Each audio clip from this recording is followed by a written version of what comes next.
it hit me this morning that although I said that there was a reptilian encounter and only one in my life, all of a sudden I started remembering all these encounters. It was weird.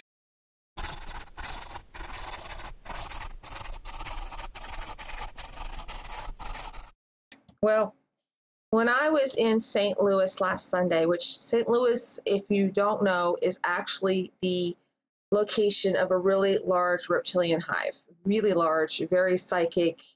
When they're out hunting for, young virgin to do whatever they do to them or whatever, you can feel them en masse, you can feel their thoughts, very, very connected.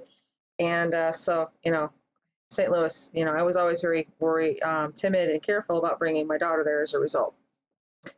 Well, I'm there and I'm leaving this 9/11, the 9/11 presentation I had went to attend.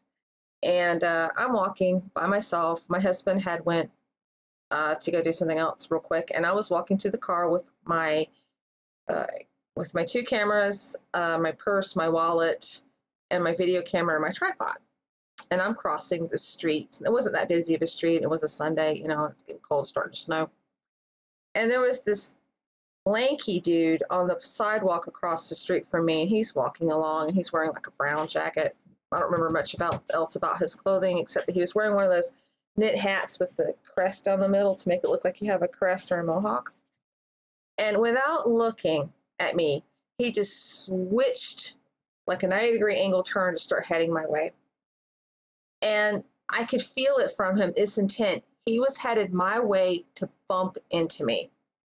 And I could feel it. Now, what do people do in the city when they bump into you on purpose? They're, normally, you would think that they're to take your wallet or something, and I'm carrying all of my equipment. So I'm freaking out. How can I protect my cameras from getting snatched? This guy is clearly walking. I feel like he's coming to bump to me. So he gets up close to me, like face to face, and I'm smiling because I'm trying to be friendly while I'm not insult him at the same time. And he's looking at me, I look at him, I step to the left, he steps to the left, I step to the right, he steps to the right.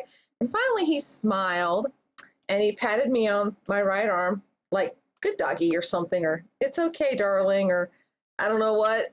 And then turned around and went back to his place in the sidewalk and resumed his walk. The thing about him is, 1, the fact that I could psychically feel his intent.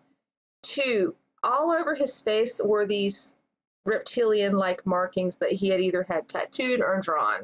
It was very clear that he was either really into lizards or trying to manifest a lizard personality, or perhaps he was a reptilian.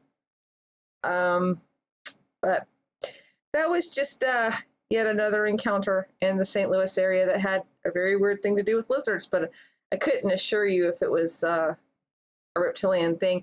The interesting thing about this is, whether I'm usually pretty good about remembering like this part of your face, I can't remember his face. I only remember that there were markings, and then it's just like this brown, smoky impression of a face, which isn't normal for me. But take that as you will.